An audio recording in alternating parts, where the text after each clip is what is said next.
이 시간에 우리에게 주시는 하나님의 말씀은 에베소서 5장 33절부터 6장 4절 말씀입니다. 다 함께 봉독하겠습니다. 그러므로 여러분도 각각 자기 아내를 자기 몸같이 사랑하고 아내도 자기 남편을 존중하십시오. 자녀되니 여러분 주 안에서 여러분의 부모에게 순종하십시오. 이것이 옳은 일입니다. 내 부모를 공경하라고 하신 계명은 약속이 딸려 있는 첫째 계명입니다. 내가 잘되고 땅에서 오래 살 것이다 하신 약속입니다. 또 아버지 되니 여러분, 여러분의 자녀를 노엽게 하지 말고 주님의 훈련과 훈계로 기르십시오. 아멘. 행복한 가정. 정말 중요하죠. 5월입니다. 가정의 달입니다. 가정의 달이라는 이름을 붙일 만큼 세상에서도 행복한 가정을 꿈꾸고 정말 소중하게 생각을 합니다. 여러분 그렇습니다. 행복한 가정은 미리 누리는 천국입니다. 하나님의 나라가 교회와 함께 먼저 이루어져야 할 곳이 바로 교회이죠. 가정이죠. 그래서 참 복된 것입니다. 우리 인생은요, 가정에서 태어납니다. 또 가정을 이루며 살아가죠. 가정은 우리가 이 땅에서 발견할 수 있는 가장 평안한 안식의 터전이고요. 또 행복이 또 샘솟는 곳입니다. 그렇기 때문에 어떻게 보면 가정이 어떠하냐, 가정이 얼마나 행복하냐가 진정 그 사람의 이 땅에서의 삶의 행복의 성공의 척도가 아니겠는가 하는 생각을 해보게 됩니다. 여러분 그렇습니다. 하나님께서는 우리 가운데 중요한 명령을 주셨는데 그게 가정에서 먼저 천국을 만들라 하는 것이에요. 여러분 어때요? 여러분 가정은 어떤 것 같습니까? 한번 잘 생각하면서 이 말씀을 들어보시기 바랍니다. 오늘 말씀은요. 33절부터 5장 33절부터 읽었지만 사실은 5장 21절부터 시작이 돼요.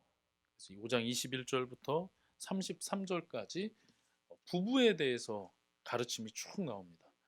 부부가 어때야 된다, 어때야 된다, 서로가 어떻게 해야 된다 말씀이 쭉 나와요. 그리고 6장에 가서 1절부터 3절까지 자녀가 부모에게 어떻게 해야 하는가가 나오고, 그리고 마지막 4절이 부모가 자녀에게 어떻게 해야 하는가가 나옵니다. 저는 이것을 보면서 진짜 하나님은 우리를 잘 아시는 분이다. 진짜 우리 가정을 만드신 분이기 때문에 누구보다도 가정을 잘 아시는 분이다 하는 생각이 들었어요. 사실 가정의 여러 어려움들은 사실 부부간의 문제가 가장 크죠. 가정이 평안하기 위해서는 부부가 먼저 평안해야 되잖아요. 그래서 부부가 어때야 하는지를 이렇게 길게 21절부터 33절까지 무려 13절에 걸쳐서 쭉 가르치신단 말이에요. 그리고 그 다음에 또 자녀가 부모를 어떻게 모셔야 하는지에 대해서도 3절에 걸쳐서 쭉 말씀해요. 이것은 특별히 10계명에 있는 말씀이잖아요. 5계명에 있는 말씀이란 말이죠. 그리고 이제 마지막에 한 절에 걸쳐서 부모가 또 자식을 어떻게 해야 되는가 생각을 합니다. 어떻게 보면은 오늘날에는요, 부모가 자식에게 어떻게 해야 되는가에만 진짜 관심이 많아가지고요. 자식을 어떻게 키울 것이냐 이런 뭐 시장도 엄청나고 그렇게 생각을 하고 있지만, 그리고 이제 뭐 자식이 부모 모시는 건 별로 신경 안 쓰죠. 근데 독일에 이런 격언이 있는 거 아세요, 여러분? 한 아버지는 10아들을 기를 수 있으나 10아들은 한 아버지를 봉양하기 어렵다. 독일의 격언 중에 이런 말이 있어요. 한 아버지는 10명 아들 키울 수 있어요. 그런데 자식이 10명이어도 한 아버지 모시는 건 참 쉽지가 않아요. 그게 지금 우리 가정의 모습 아닙니까? 그래서 하나님께서는 우리에게 5계명을 말씀하시고 그것을 확장해서 그 가정에 관한 말씀을 에베소서에 이렇게 자세하게 말씀을 하십니다. 단지 서로 사랑해라, 주 안에서 순종하라 이 정도로 끝내는 게 아니라 남편 너는 이렇게 해야 되고, 아내 너는 이렇게 해야 된다. 부모, 자식 너희는 이렇게 해야 되고, 부모는 이렇게 해야 된다라고 아주 각각의 맡은 임무를 확실하게 알려주십니다. 먼저 부부는 어떨까요? 부부는 21절 잠깐 보시면 여러분은 그리스도를 두려워하는 마음으로 서로 순종하십시오 라고 말합니다. 서로 순종해야 한다. 그런데 단지 서로 사랑해서 결혼했으니까 서로 사랑해야지 이런 느낌이 아니라 그리스도를 두려워하는 마음으로 서로 순종하십시오 라고 말씀합니다. 정말 세상의 가르침과는 많이 다르죠. 그리고 아내에게 이렇게 말합니다. 아내 된 이 여러분, 남편에게 하기를 주님께 하듯 하십시오. 와, 아내에게 남편에게 주님께 하듯 하라고 말씀합니다. 그리고 남편에게는 또 어떻게 하라고 합니까? 25절 보면 남편 된 이 여러분, 아내를 사랑하기를 그리스도께서 교회를 사랑하셔서 교회를 위하여 자신을 내주심 같이 하십시오 라고 말씀해요. 아내에게 명시적으로 말씀하신 것은 남편에게 순종하라. 또 남편에게 아내에게 해야 될 임무로 주신 것은 사랑하라 입니다. 그런데 이 내용을 가만히 보면 그것이 근본적으로 차이가 있는 게 아니에요. 근본적으로 같은 말씀을 주고 계시다는 것을 우리 알 수 있습니다.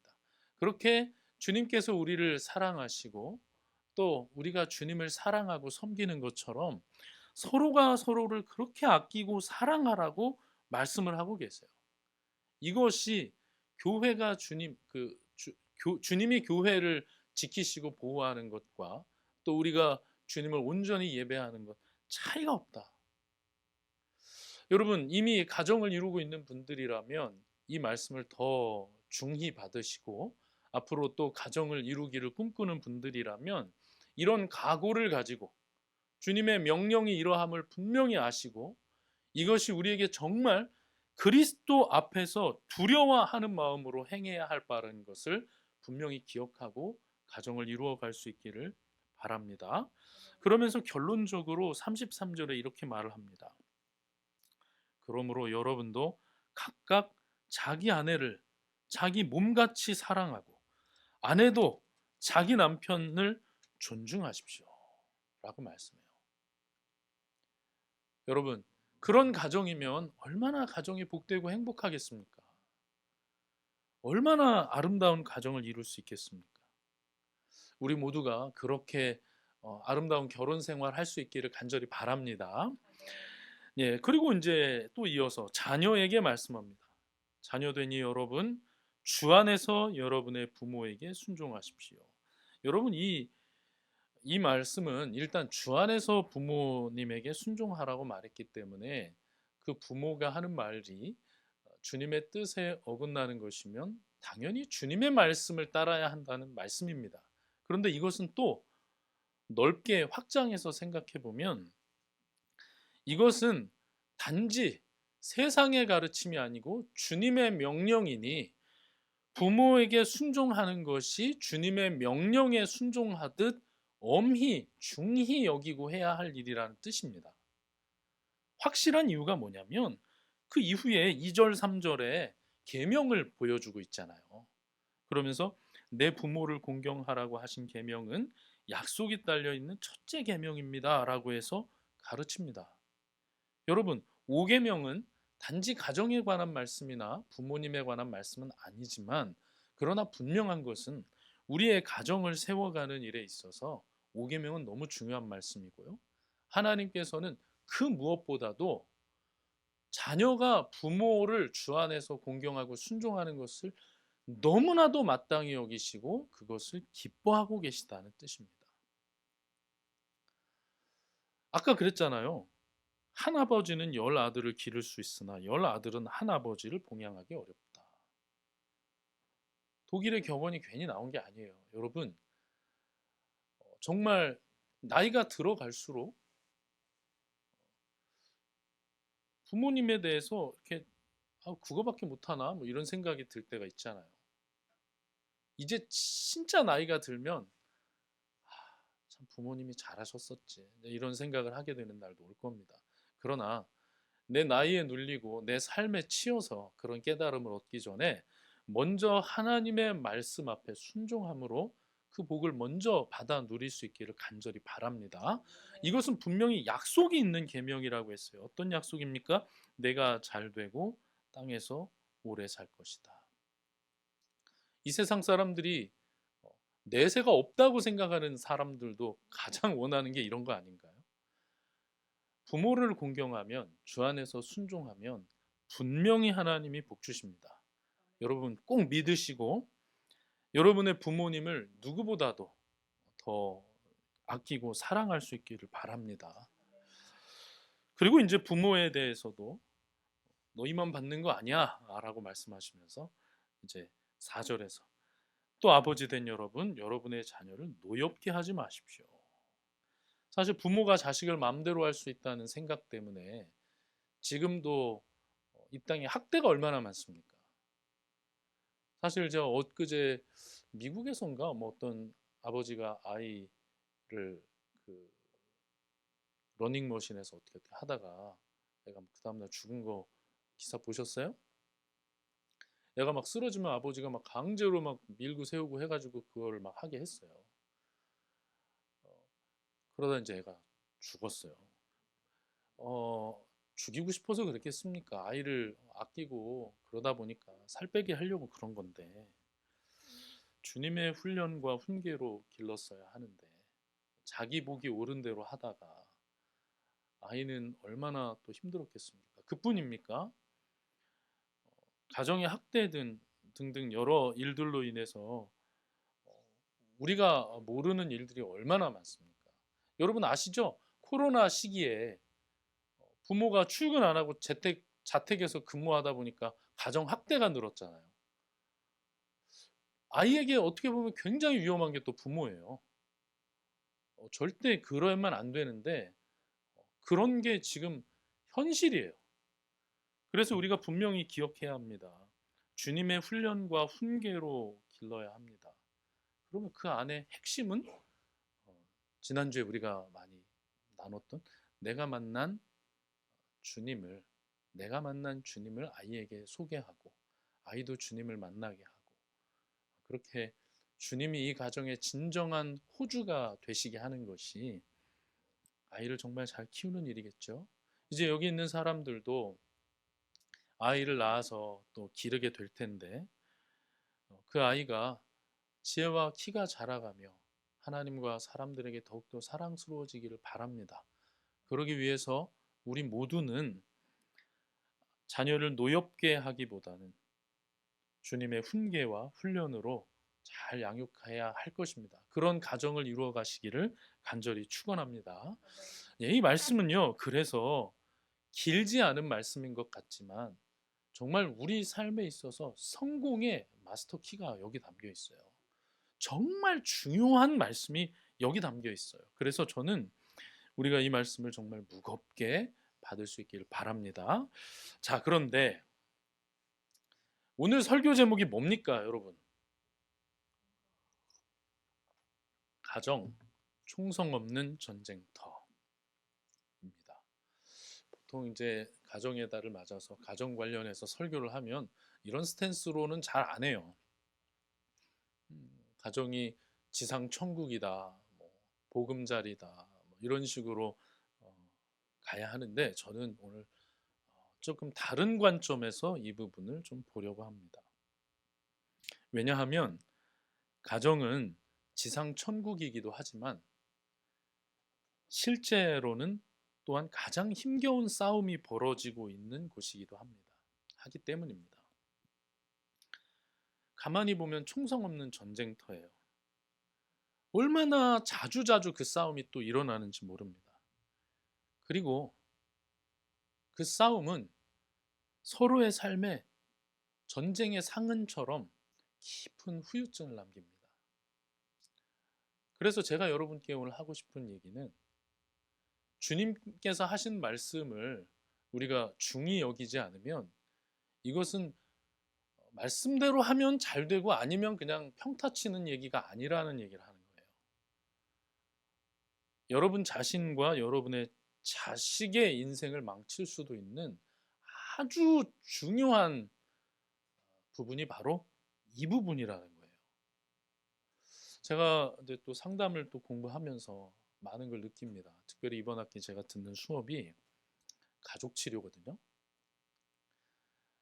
그 다른 수업도 있지만 가족 치료가 저에겐 이번 학기 굉장히 좀 많이 와닿는 그런 내용이에요. 가족 상담에 관한 내용인데, 그러다 보니까 이제 여러 사례들을 보게 되잖아요. 여러 사례들을 보면요, 제가 뭐 이 자리에서 다 얘기할 수는 없지만 참 기가 막힌 일들이 진짜 일어나는 곳은 가정입니다. 우리가 생각할 때 새벽 2시, 3시에 밤거리에서 기가 막힌 일들이 더 많이 일어날 것 같아도 진짜 기가 막힌 일들이 일어나는 것은 가정이에요. 그리고 거기서 일어나는 일들은 제대로 오픈하지를 못해요. 그런데 그것은 또 내 안에 정말 깊은 상처를 남기고 흉터가 되어서 오늘의 나를 형성합니다. 그래서 제가 이제 그거를 공부하면서 안 게 뭐냐면, 계속해서 그 누군가가 오면 그 사람이 그 문제 때문에 온 것도 아닌데 그 사람의 가족에 관한 얘기부터 시작을 해요. 왜냐하면 지금 이 사람이 겪고 있는 저기 떨어져 있는 것 같은 그 사건이 사실은 알고 보니 여기에서 시작된 거죠. 뉴욕에서 나비가 날갯짓 하면 북경에서 뭐 폭풍이 분다라고 하는 그런 얘기도 있지 않습니까? 그래서 우리가 덮어놓고 가고 있었던 그런 일들이 사실은 내 옆 사람과 내가 사랑하는 사람을 힘들게 하는 아주 중요한 이유가 되기도 해요. 심지어는 내가 지금 기억하지 못하는 그 일까지도 다 영향을 주고 있다는 거예요. 제가 그 사례를 다 말씀드리진 않겠습니다. 그러나 이미 우리도 알고 있어요. 삶에서 겪었고요. 또 우리 주변에서 들리는 많은 이야기들을 통해서도 알고 있습니다. 그래서 정말 여러분들에게 권면합니다. 먼저 우리가 하나님의 말씀으로 서기를 간구하고 이 가정의 호주가 주님 되시기를 정말 간구하면서 가정을 주님께 온전히 드릴 수 있어야 합니다. 그리고 여러분이 힘을 가졌을 때 주님의 훈련과 훈계로 그 가정을 잘 이끌어 가지 않으면 여러분과 여러분의 가정이 크게 어려움을 겪을 수도 있다는 것을 기억하고, 혹시 뭐 아쉬운 점들이 있었다고 하면 지금이라도 여러분이 그것을 끊어내야 합니다. 그래서 주 안에서 정말 아름다운 가정을 이루기를 간절히 바랍니다. 자, 이렇게 보면은 이제 또 너무 그렇다고 가정을 너무 무슨 전쟁터라고까지 합니까? 그래도 저는 가정이 좋아요. 우리 집만 한데 없고 저는 집에 가면 마음 편하고 좋아요. 뭐 이렇게 생각할 수 있어요. 그러면 정말 감사해요. 예, 정말 감사해요. 그런데 여러분, 이것은 단지 제 개인 경험이나, 제가 이렇게 말하면 또 무슨 제가 막 이상한 집안에서 자란 것 같이 생각할 수 있죠. 저는 아니에요. 예, 어, 이거는 제 경험이나 제 생각을 말씀드린 게 아니에요. 우리가 이 성경 본문을 읽으면서 너무 맥락 없이 한 군데 한 군데만 뽑아 읽다 보니까 지금 이게 어떤 흐름에서 이런 말씀이 나오고 있는지를 자꾸 놓쳐요. 그렇기 때문에 가정이 총성 없는 전쟁터라는 사실을 자꾸 잊어요. 자, 한번 말씀을 볼까요? 자, 5장 15절로 먼저 가봅시다. 우리는 지금 21절부터 쭉 봤잖아요.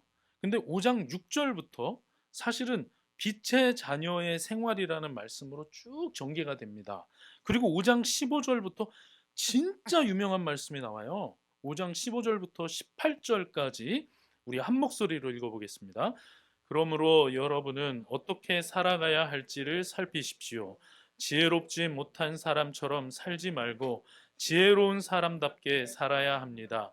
세월을 아끼십시오. 때가 악합니다. 그러므로 어리석은 자가 되지 말고 주님의 뜻이 무엇인지 깨달으십시오. 술에 취하지 마십시오. 거기에는 방탕이 따릅니다. 성령의 충만함을 받으십시오. 아멘. 지금 흐름이 여러분 어떻게 살아야 할지 잘 살펴야 됩니다. 세월을 아끼십시오. 때가 악합니다. 그러니 어리석은 자가 되지 말고 주님의 뜻이 무엇인지 잘 기억하십시오. 술 취하지 말고 성령 충만하십시오라고 딱 가르치시는 거예요. 그러면서 나오는 얘기가 뭐예요? 남편과 아내 얘기예요. 놀랍지 않아요? 성령 충만하십시오. 술 취하고 방탕하지 마십시오라고 하면서 가서 간음하지 말고 호색하지 말고 다른 사람을 짓밟지 말고 막 이런 식의 얘기가 나오는 게 아니라 바로 이어서 나오는 게 여러분은 그리스도를 두려워하는 마음으로 서로 순종하십시오 하면서 부부의 이야기로 넘어갑니다. 그리고 그 부부의 이야기가 다 끝난 다음에는 부모가 자식이 부모에게 하는 얘기, 부모가 자식에게 하는 얘기를 하고 한 집에서 같이 살아가고 있는 종과 주인의 얘기를 끝낸 후에 그 유명한 하나님의 전신갑주에 관한 말씀이 나와요. 10절부터 13절까지 우리 한 목소리로 6장입니다. 6장 10절부터 13절까지 한 목소리로 읽겠습니다. 끝으로 말합니다. 여러분은 주님 안에서 그분의 힘찬 능력으로 굳세게 되십시오. 악마의 간계에 맞설 수 있도록 하나님이 주시는 온몸을 덮는 갑옷을 입으십시오. 우리의 싸움은 인간을 적대자로 상대하는 것이 아니라 통치자들과 권세자들과 이 어두운 세계의 지배자들과 하늘에 있는 악한 영들을 상대로 하는 것입니다. 그러므로 하나님이 주시는 무기로 완전히 무장하십시오. 그래야만 여러분이 악한 날에 이 적대자들을 대항할 수 있으며 모든 일을 끝낸 뒤에 설 수 있을 것입니다. 아멘. 어때요, 여러분? 이제 하나님의 전신갑주에 대한 얘기가 본격적으로 나오거든요. 세월을 아끼라, 때가 악하니라 하는 이 말씀과 다시 하나님의 전신갑주를 취하라 하는 이 말씀 사이에 가정에 대한 얘기가 들어있어요. 그래서 제가 말씀드리는 거예요. 가정은 총성 없는 전쟁터입니다. 사탄은 가정을 어떻게 해서든지 망가뜨리고 싶어 합니다. 그래서 우리가 절대 놓치지 말아야 할 것은 나의 사랑만으로 이길 수 있는 전쟁이 아니라는 거예요. 가정에서 이루어지고 있는 여러 어려움과 아픔들이 나의 사랑만으로 해결되는 게 아니라는 거예요. 세상에서는 사랑이면 모든 게 된다는 식으로 쉽게 말하지만 여러분 그게 아니에요. 당장에 부부의 관계를 얘기하면서도 뭐라고 말씀했어요? 그리스도를 두려워하는 마음으로 서로 순종하라고 했고요. 또 자녀에게 부모에게 부모 공경하라고 말씀하면서도 주님의 계명을 말씀했고요. 부모에게 자녀를 키우라고 말씀하면서도 주님의 훈련과 훈계로 기르라고 했습니다. 그리고 하나님의 전신갑주를 말씀하셨고 그 전신갑주의 내용은 우리가 다 알고 있는 것처럼 진리의 이제 14절부터 제가 읽어보겠습니다. 그러므로 여러분은 진리의 허리띠로 허리를 동이고 정의의 가슴막이로 가슴을 가리고 버티어 서십시오. 발에는 평화의 복음을 전할 차비를 하십시오. 이 모든 것에 더하여 믿음의 방패를 손에 드십시오. 그것으로써 여러분은 악한 자가 쏘는 모든 불화살을 막아 꺼버릴 수 있을 것입니다. 그리고 구원의 투구를 받고 성령의 검, 곧 하나님의 말씀을 받으십시오. 아멘. 그리고 이제 얘기가 쭉 진행된다고요. 여러분 이래도 가정이 총성 없는 전쟁터가 아닙니까? 가정은 총성 없는 전쟁터입니다. 그리고 하나님의 전신갑주, 특별한 은혜가 필요한 것입니다. 우리가 세상의 얄팍한 가르침에 빠져서 가정을 꿈꾸지 아니하고 주님의 진리의 말씀 위에서 가정을 꿈꾸고 아름답게 세워갈 수 있기를 간절히 바랍니다. 지금은 가정의 달입니다. 너무나도 소중하지만 이 총성 없는 전쟁터인 가정의 현실을 외면치 마시고 그 앞에 마주하고 서서 각자의 자리에서 이 말씀에 순종하기를 애쓰는 저와 여러분들 될 수 있기를 간절히 축원합니다. 이제 또 하나의 큰 이야기를 하려고 합니다. 어떻게 보면은 두 번의 설교를 한다고 하면 지금 여기서 한 번 끝나야 되겠죠. 그런데 저는 또 하나 큰 얘기를 하고 싶어요. 여러분, 가정에 관한 이슈를 단지 가족 간의 불화 정도로만 생각할진 모르지만 시대적으로 가족 자체가 해체되고 있다는 사실을 우리는 또한 간과해서는 안 됩니다.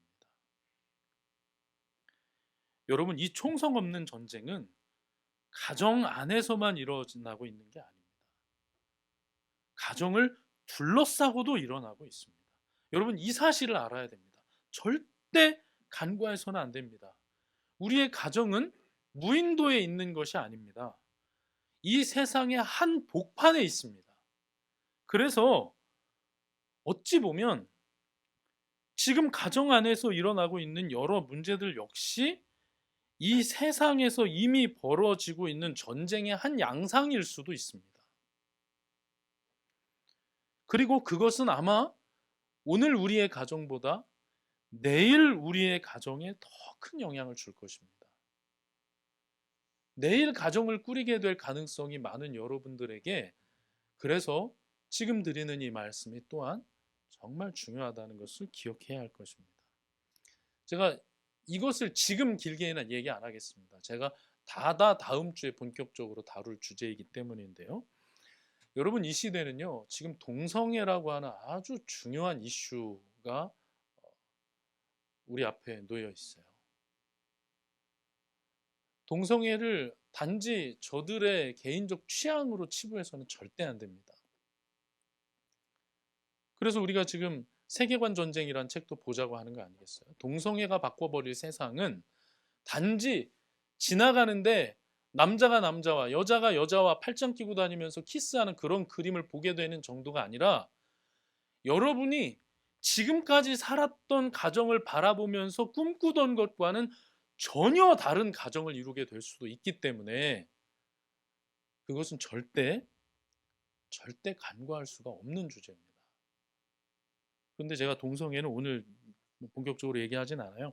다음 시간에 제가 더 다루도록 하겠습니다. 그러나 동성애 말고도 이슈가 여러 개가 있어요. 제가 그걸 오늘 조금 다뤄보려고 해요. 조선일보 기사를 제가 봤습니다. 얼마 전 기사인데요. 조선일보는 조선일보를 좋아하는지 싫어하는지 그건 중요한 게 아니고 적어도 우리 사회에서는 보수 언론의 대표격이라고 얘기하고 있는 언론이거든요. 그 조선일보에서 낸 기사 제목이 이거였어요. 미국 비혼 출산 비율 40%, 결혼의 굴레에 갇힌 한국은 2.5%. 비혼 출산을 점점 미화하고 비혼 출산을 격려하는 사회로 들어가고 있습니다. 조선일보에서조차도 결혼을 굴레라고 표현했어요. 결혼의 굴레에 갇힌 한국은 2.5%다. 그러면서 밑에 그래프로 보여준 게 뭐냐면 비혼 출산율인데요. 멕시코 70.4%, 프랑스 6.2%, 미국 40.5%, 한국 2.5%. 그러면서 기사의 내용은 이거였어요. 비혼 출산이 활발한 나라는 합계 출산율도 높은 편이다. 비혼 출산율이 70.4%인 멕시코의 출산율은 1.82명이나 된다. 비혼 출산 비율이 62.2%인 프랑스의 출산율도 1.8명으로 10년 연속 유럽연합 1위를 기록했다. 그러니까 어쩌자는 거예요, 지금. 우리가 지금 결혼을 많이 안 하고 있다고 해서 아무하고나 결혼하는 것으로 그 문제를 해결하려고 하지는 않잖아요? 똑같은 논리로 출산율이 떨어졌다고 해서 어떻게든 애만 낳으면 된다는 건 아니지 않습니까? 그런데 어떻게 결혼이 굴레입니까? 우리가 꿈꾸는 것은 건강한 가정 아닙니까? 남녀가 만나서 사랑하고 결혼하고 아이를 낳고 가정을 이루고 그 아이들을 키워가는 것, 그리고 그 아이들이 또 가정을 이루고 자식의 자식을 보는 것을 보는 것, 그게 우리가 기뻐하는 거 아니에요? 동성애가 가지고 있는 여러 문제 중에 하나는 그것 자체가 원천적으로 불가능하다는 거 아니에요? 우리가 꿈꾸는 건 그런 거 아닙니까? 지금 그게 무너지고 있다고 해서 혼인율도 들여다보고 출산율도 들여다보는 거 아니에요. 맞잖아요. 지금 우리가 예식장 운영 걱정하는 겁니까? 아니면 산부인과 매출 걱정하는 겁니까? 그게 아니잖아요. 우리의 가정을 그렇게 가고 싶은데 그렇게 안 되고 있으니까 혼인율, 출산율 보고 있는 거잖아요.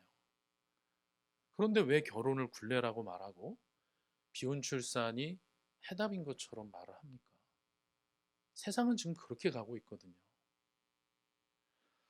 여러분, 정말 잘 모르고 있어서 그러는데 언약과 제도는 가정을 지키는 힘이 됩니다.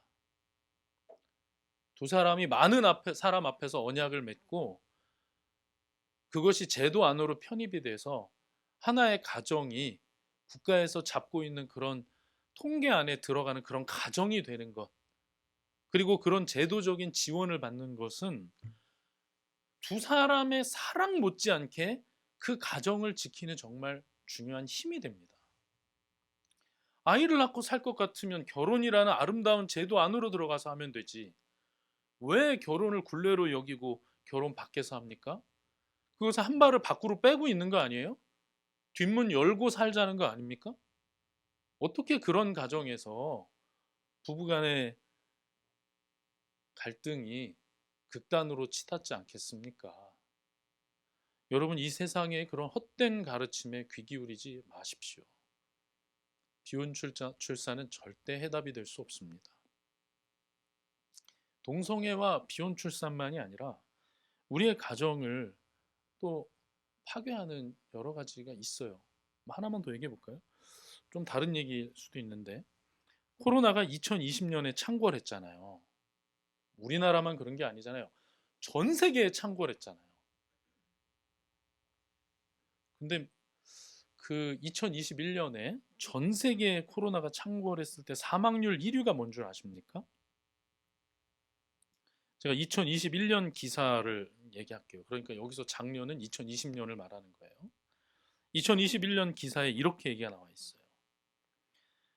낙태가 2년 연속 전 세계 사망 원인 1위를 기록했습니다. 지난해만 해도 낙태는 약 4,260만 건이 시행됐습니다. 이는 전 세계 사망 원인 2위인 전염병 사망자 약 1,300만 명보다 3배 이상 많은 수치입니다. 지난해 전 세계 사망자는 약 5,870만 명인데 이 수치는 낙태로 사망한 사람들을 포함하지 않은 수치로 낙태까지 포함하면 지난해 사망자는 약 1억 명에 육박하게 됩니다. 세계보건기구 WHO는 매년 전 세계 낙태 건수가 4천만에서 5천만 건 정도로 추정된다며 이는 하루에 12만 5천 건 이상을 기록하는 셈이라고 지적했습니다. 단순 계산하면 1분에 87명씩 낙태를 하고 있습니다. 1분에 87명. 소름 돋지 않습니까? 세계보건기구 WHO는 낙태를 적극 찬성하고 지지합니다.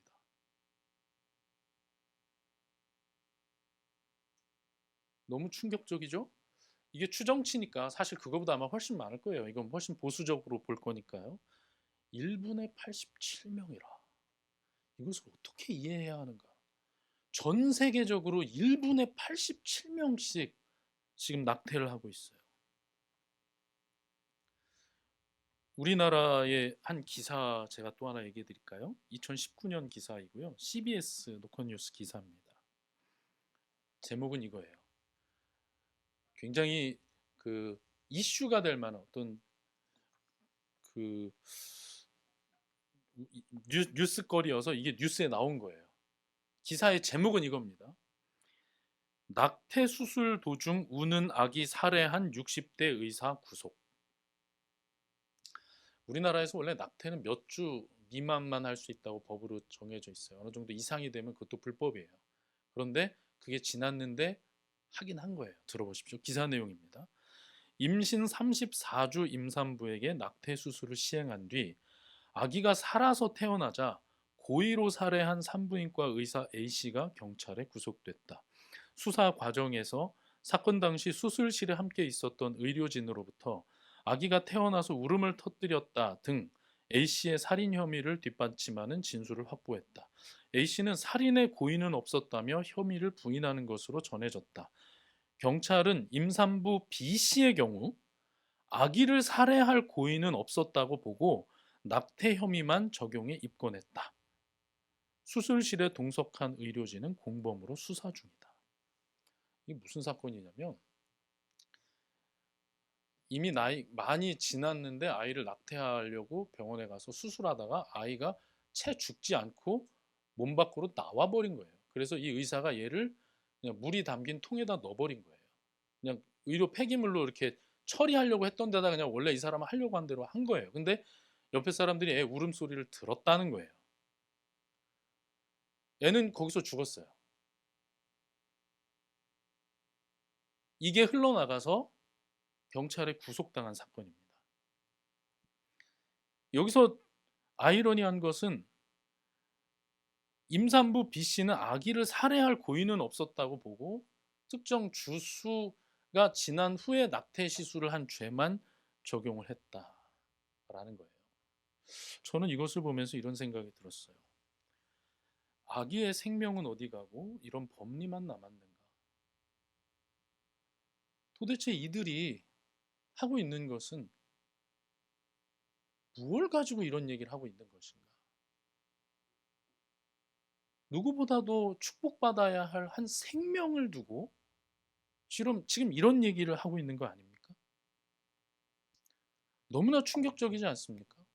여러분, 낙태 문제를 절대 가볍게 생각하지 마십시오. 제가 낙태권을 주장하는, 그래서 여성의 어떤 자유권이라고 하나요? 뭐 자기 결정권 이런 것들을 강조하느라고 몇 년 전에 헌재 앞에서 많이 시위도 하고 그랬던 거 한번 제가 그 인터뷰 내용을 말씀드릴게요. 여러분 기억하실 겁니다. 그때 어떤 일이 있었냐면 그 앞에서 시위할 때 서울대학교 법학대학원 교수인 양현하 씨가 KBS 뉴스에서 이런 얘기를 했어요. 그분이 공개 발언을 하는 게 KBS 뉴스에 실명으로 밝혀지고 그대로 써져 있었거든요. 낙태를 주장하는 사람들의 논리 중에 이런 내용도 있더라고요. 그분이 이렇게 말했어요.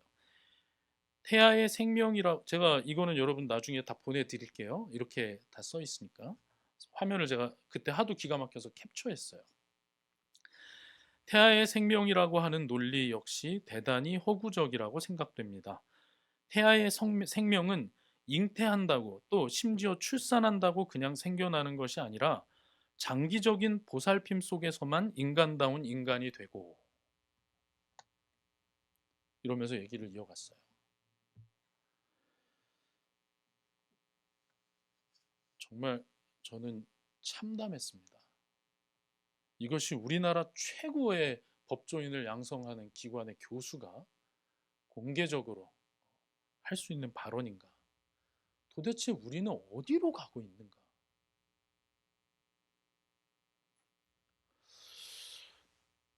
동성애를 주장하면서 낙태에 찬성하는 사람이 많다는 게 참 아이러니합니다. 그들이 얘기하는 핵심 그리고 이 사회를 꽃피워야 한다고 하는 게 바로 휴머니즘이에요. 인본주의, 인간다움을 중시하는 휴머니즘. 글쎄요, 동성애와 낙태를 지지하는 인간애라. 제가 그분들을 정말 귀한 분들인데 제가 이렇게 말해서 정말 죄송하지만 저는 팩트를 얘기하겠습니다. 휴머니즘 세계에서 사람을 가장 많이 죽인 것은 군인이 아니라 의사입니다. 이게 휴머니즘 세상입니까? 하나님께서 하나님의 형상이라고 하는 가장 인간다웠던 그 시절을 상실해버렸던 인간, 최초 죄로 오염되었을 때 왜 그렇게 슬퍼하시고 진노하셨는지 이해가 돼요. 왜 독생자 예수 그리스도를 약속하시고 보내주시고 그분에게 우리의 모든 죄를 짊어지게 하시고 우리를 구원하셨는지 그 아픔이 조금 이해가 됩니다. 1분의 87명이란 이 말 속에서 저는 많은 이해가 됐어요.